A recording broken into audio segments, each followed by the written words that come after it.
This is why Saudi Arabia is building $1 trillion city.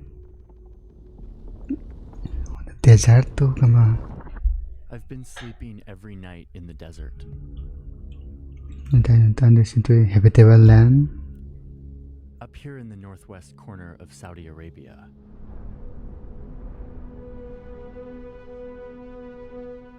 It's quiet up here. All you can hear is the wind and the sand that it whips off these endless dunes. But not far from where I sleep, there's a new sound.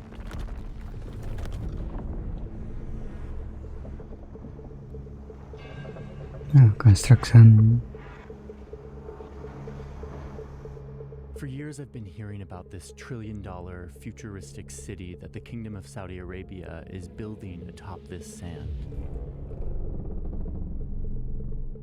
They're calling it Neom, and they're investing a huge amount So this has a coastal line of or their vast oil wealth into making it come to life. I've been hearing about all the reasons there must be rivers nearby now. how this is all just a mirage of royal ambitions.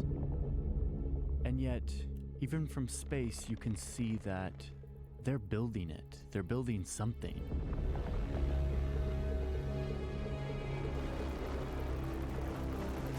Why would anyone try to build a futuristic city in a barren desert? That is a question I've had for a very long time, and one I intend to get to the bottom of. So I'm going into They must be getting the water source from somewhere. to see what it looks like, to get a sense of its Otherwise, where would they get the water from? scale. We're looking at this fleet of dump trucks. The amount of construction activity is insane, and it hasn't stopped as we've been driving along the line.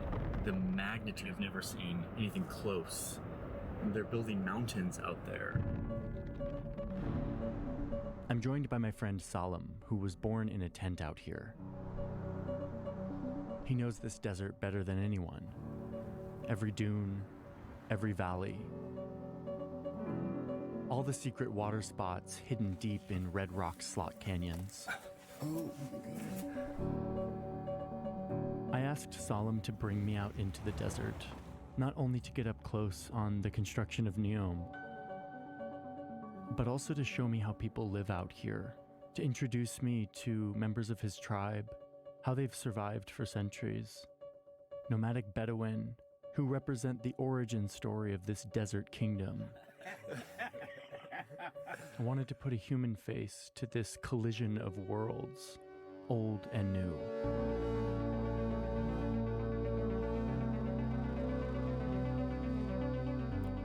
I believe this little shape on the map represents the story of Saudi Arabia, where it came from, how it got here, and why it is attempting to build these cities in the sand.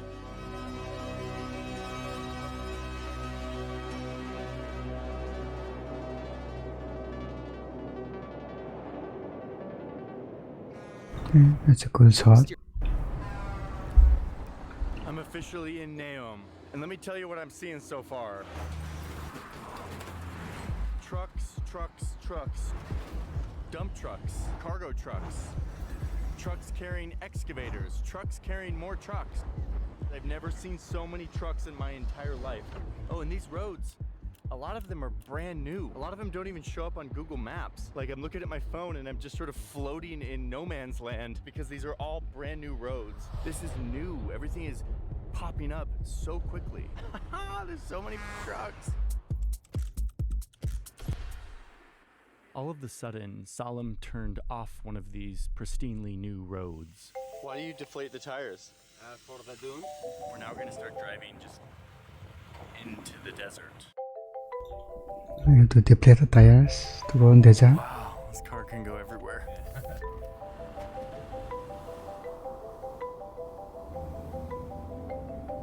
Are we going up this dune? Oh. Yeah. Jeez, this is insane.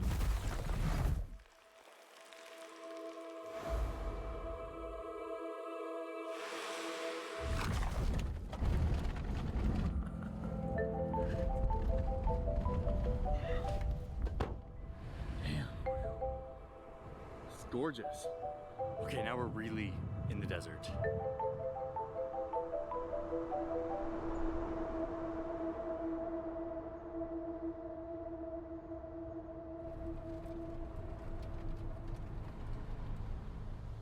We found a little canyon to camp in.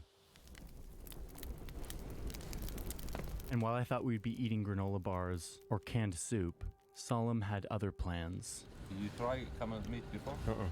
You try tonight. لحم حاشي. Hashi is the young camel. กินไหมครับ Rice with camel meat. The evening tradition here is to wind down with a cup of coffee. Saudi coffee is unroasted and green, infused with cardamom. It's a different taste. I'm not sure that's a green color. But Okay. it's still very caffeinated. Oh, and then after the coffee comes...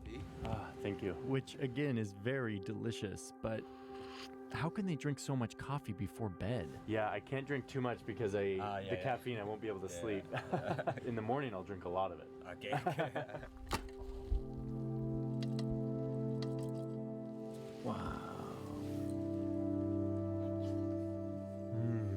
Wow. That's good. So until what age did you live in the desert? Maybe until 7. Till 7. Yeah. Do you like it? Yeah, I like it. Yeah. I like it. It's so rare to find families, real families living in desert. The people that we are going to, they are real Bedouins. But when we moved to the city, I study. I go back. Oh, you go back to the desert? Yeah. Even for me, I like to have a job in the city, but I want the Bedouin life. Yeah. I want them to stay. Soon we'll meet the Bedouin nomads who sleep under these stars every night. Look at this night full of incredible And this I know light pollution at all. Incredible view to look at.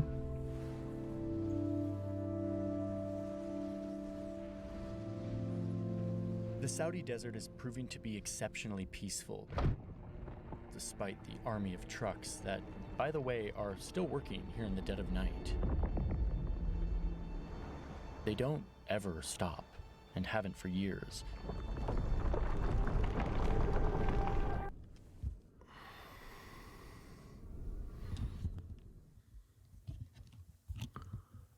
It is so silent here. My brain doesn't know what to do about it. It's so silent and... But as the sun rises and Salim feeds me dates and green coffee, oh, and of course, more tea, I'm thinking about my mission for today.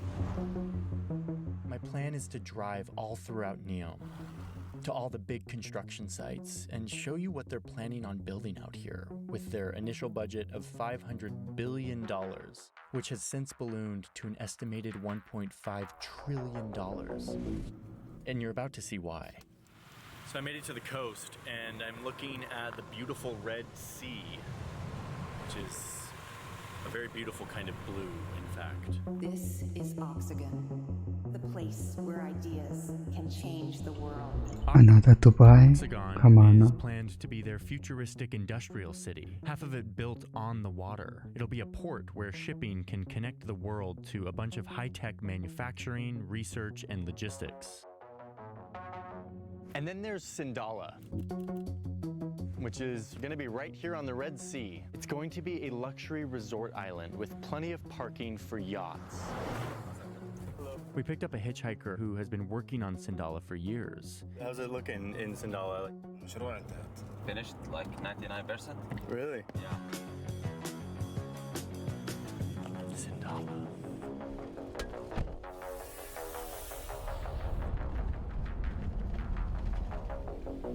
And then there's Magna, which is actually the name of one of these coastal villages we've just been driving next to that is no longer a village. They've forcibly relocated thousands of people for this project. Atop the ruins of these villages, the kingdom is building 12 luxury coastal resorts and communities. Hey, just one quick clarification here. All of those visuals are 3D renders. They are visualizations done by Neom to see what they want.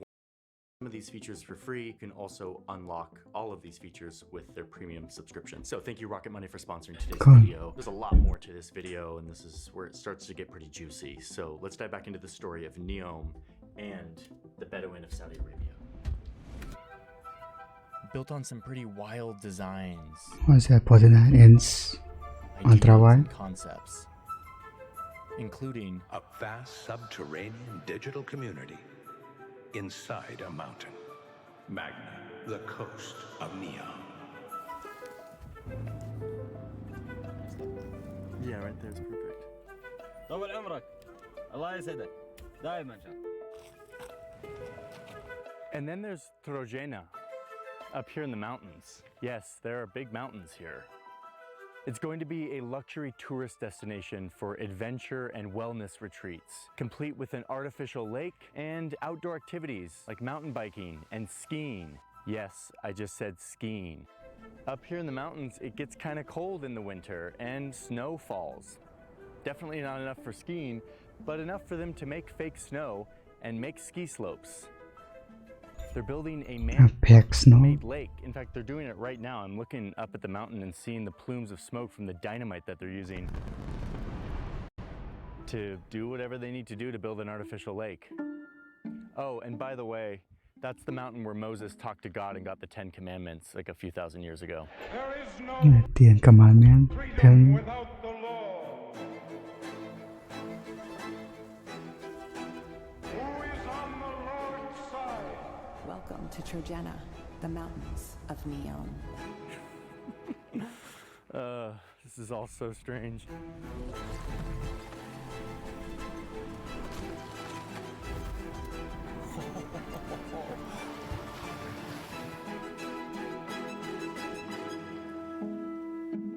And then, of course, the one you've maybe heard about. line.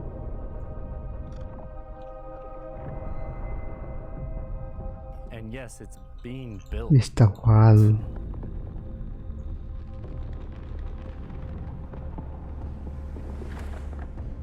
I've been driving along it all morning, and I can't really fathom what I'm seeing.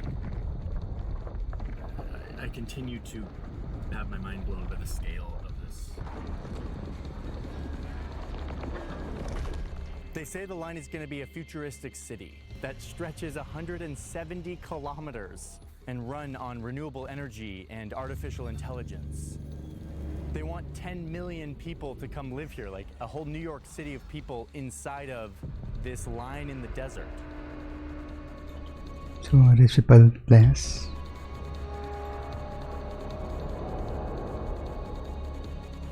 Just the digging alone, the amount of earth that they're moving is jaw-dropping.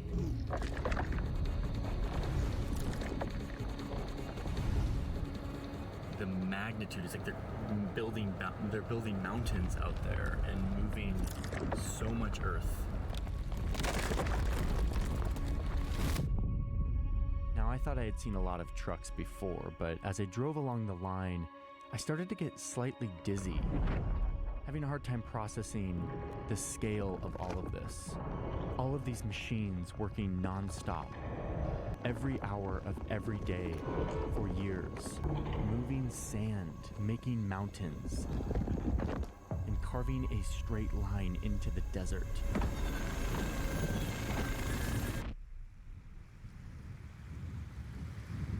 All of this seems impossible. So much of the reporting on Neom has been focused on how Not going well. plausible, expensive, and delusional this project is. And that's all well and good if that's what you want to focus on, but to me that's not that interesting. What I'm most interested in understanding is why.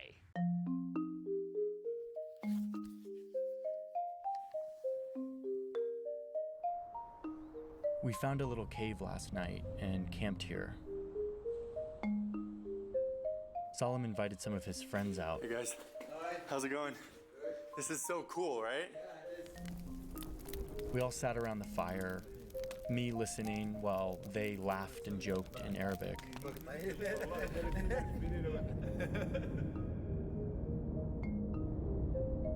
And then began cooking yet another delicious meal. This time goat, cooked in goat milk with flatbread. Wow, this is awesome. Yeah. Yeah.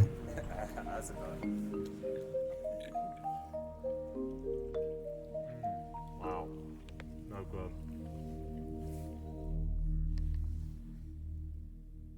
I'm admittedly a little groggy after sleeping a few nights on the desert floor. We're just sledding down a massive dune in a car, and it's as smooth as butter.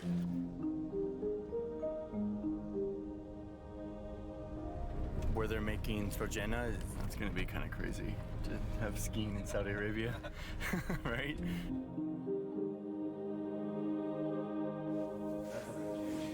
Yeah. That's like a hiking trail. Yeah. Really? But with this snow, this is new. Today, Salim is introducing me to members of his tribe. Is this them? Hello. It'll be the polar opposite of yesterday's tour through Neum's construction. He put on his traditional Saudi clothing so as not to surprise the members. I thought you were going to show more of the construction sites and all. He has indeed become a modern city man. We arrive to a remote patch of desert where a few tents are set up. The elder of this family warmly invites me in. Johnny, hi. To sit for coffee. And then, of course, more tea. Wow. And at this point, I'm just embracing the caffeine.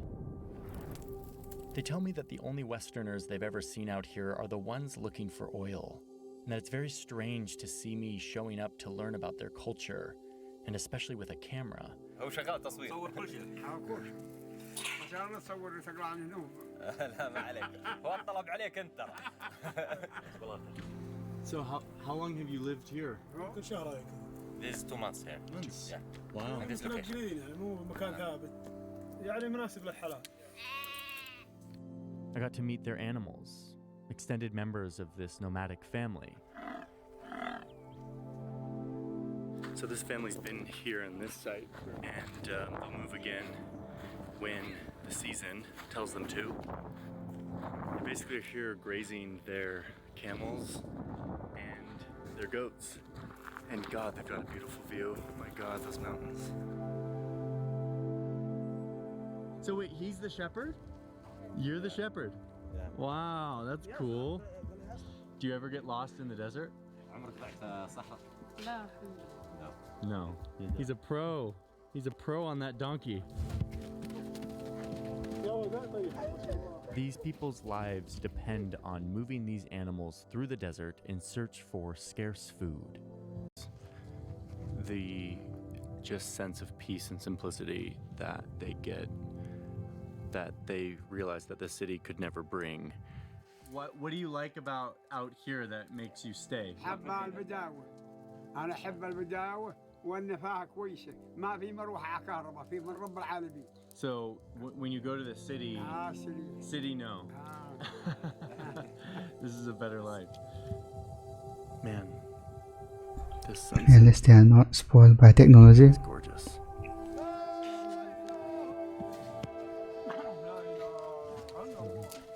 Okay. Yeah, that's good. Make it real then.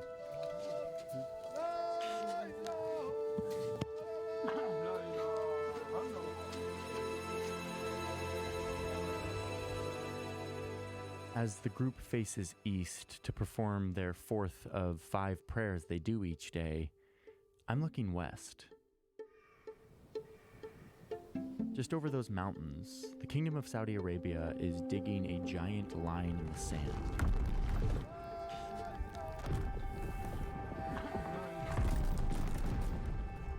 Working day and night to reshape this desert, building their high-tech eco-city.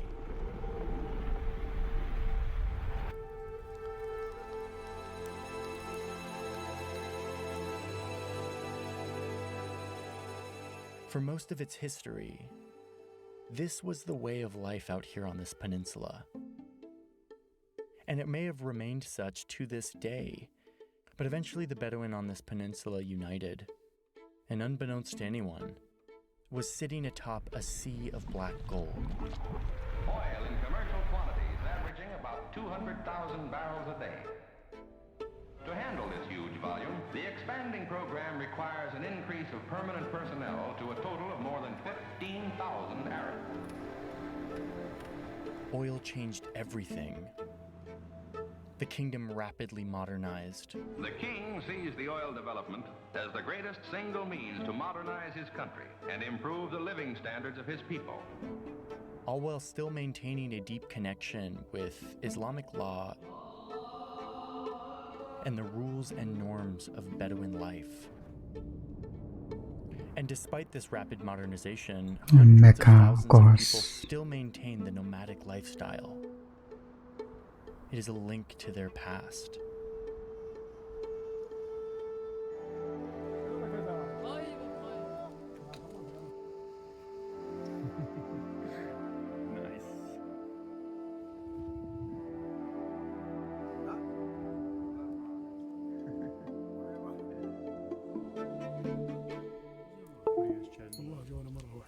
They are talking about something that they see it these days. The people traveling by by cycling. Yeah. The conversation goes into the night, and I knew I had to ask them about Neo. Can you ask them what their thoughts are on all the building that's happening? I have to be sensitive here, because I'm reminded where I am. Saudi Arabia isn't a place where citizens, nomads or not, can speak critically about their kingdom. I got nervous looks and vague answers. But one thing is for certain, the Saudi government has been paying and compensating anyone who has been affected by these projects. I mean, they probably get paid, right?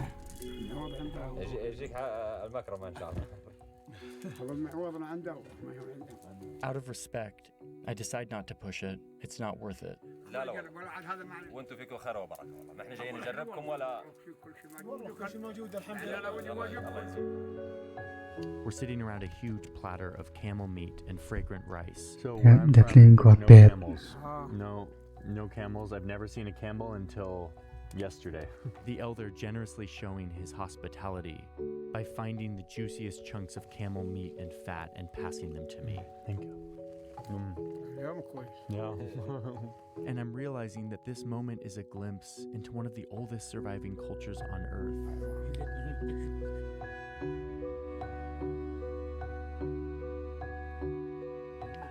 Thank you.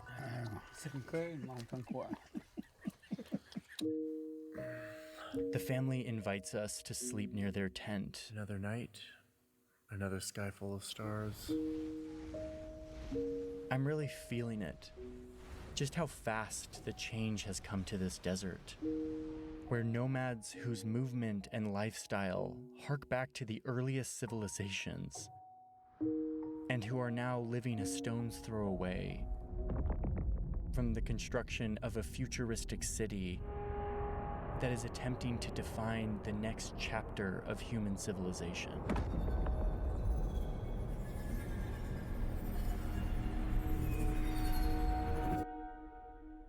It feels like too much to process.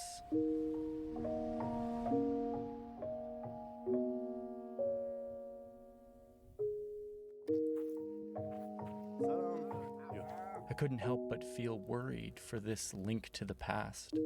Bedu. والله نقنا فلوس نلعب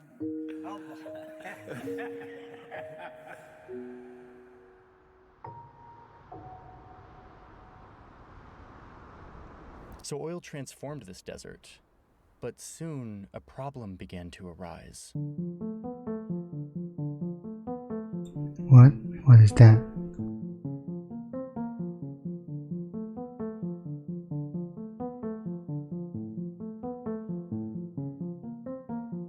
Slowly, running the out world of- has started running out coming of to terms oil. with the reality that burning oil to run our world is turning the planet into a place that's not conducive for human life. But many countries still use the oil. It's actually necessary. The International Energy Agency predicts that the world will hit peak oil demand in 2030, at which time demand will start to fall. Other predictions say it'll take longer, but everyone agrees that the future of this world is not oil. This is bad news for Saudi Arabia, a country that has nothing but oil. Aramco, the state-owned oil company, second quarter profits there tumbling by more than a third from last year's record highs. Oil transformed this desert kingdom into a modern, powerful country. And in order for them to retain that status, they're going to need to use the money from that oil to transform themselves again. Enter NEOM.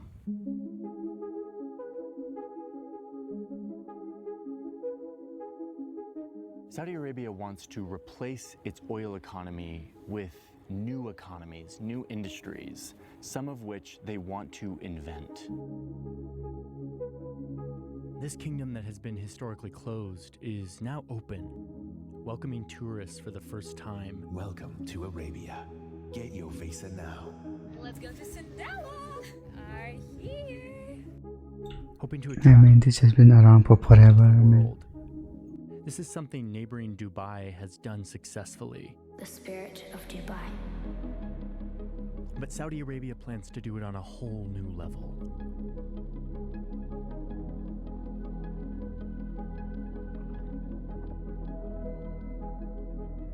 I'll tell you one thing.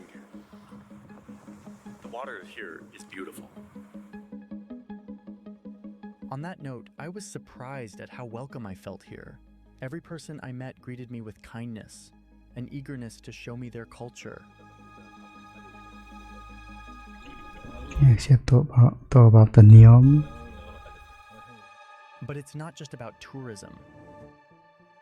NEOM is manufacturing, sustainability technology, sports, education, media, and even an attempt to reinvent cities themselves.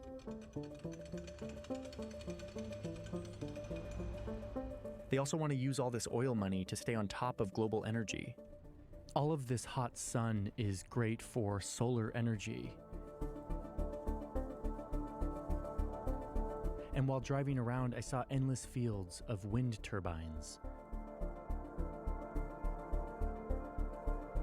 And they can use this to make new forms of hydrogen energy that they can ship around the world.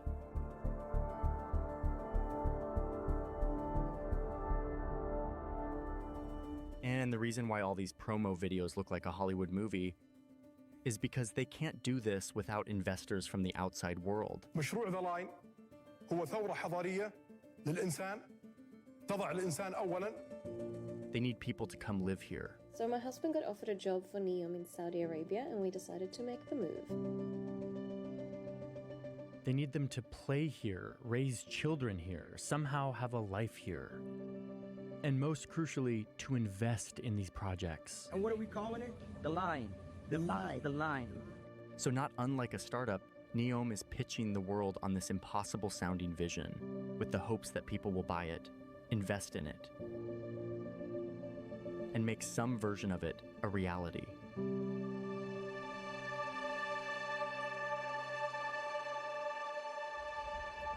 So do you feel excited about now? Like, yes. Yeah? Why?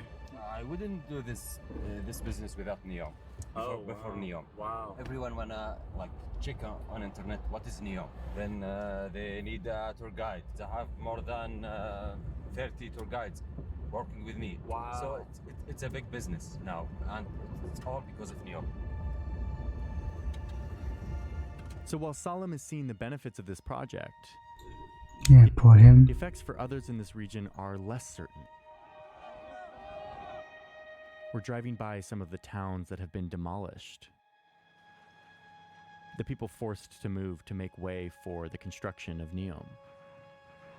They were given money to rebuild their lives somewhere else. But some refused to leave, signing a petition to protest this forced eviction. One even posted to social media voicing his outrage. A risky move in a place where freedom of speech isn't really a thing. Soon, he was locked in a shootout with security forces that left him. This is when Saudi officials reportedly handed over the body of Abdul Rahim al-Huwaiti to his... At least 47 other villagers were detained on terror-related charges, and 5 of them are now on death row.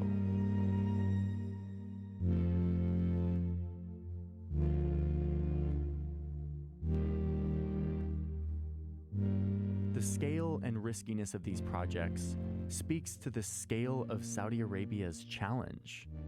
They need something to keep them afloat after oil goes away, so they're betting the family farm They keep showing this person, bro. on a few massive projects. What itu?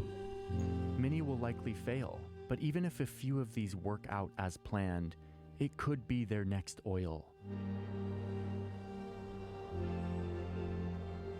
Lifting this kingdom into the future. That's the calculus here.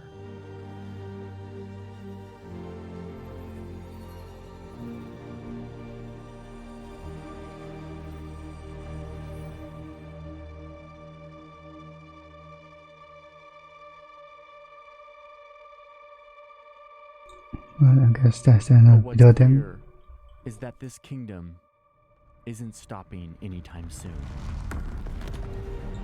Going to be like another Dubai unfinished structure.